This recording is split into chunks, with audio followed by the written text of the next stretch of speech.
আপোনাক মিনিষ্টাৰৰ গাদীখনত মই বহুৱাইছিলোঁ মোৰ ল'ৰা যদি সোনকালে থানাৰ পৰা ঘৰলৈ আহি নাপায় কথা কিন্তু বেয়া হৈ যাব এই মিছেছ বৰা তই যদি বনৰ বাঘিনী তেন্তে ময়ো পাকৈ চিকাৰী তই যদি বিষাক্ত কাল নাগিনী তেন্তে ময়ো বাজিকৰ আৰু যদি তই বনৰ দুৰ্দান্ত বনেৰে হাতী তেন্তে ময়ো অংকুশধাৰী মাল গতিকে এফালৰ পৰা পিহি গুৰি কৰি পেলা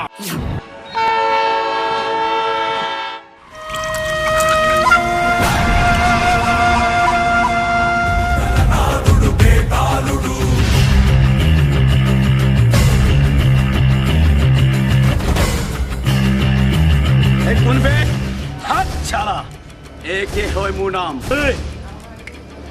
অহাবাতে গুঞ্জা ৰাজা মোৰ নাম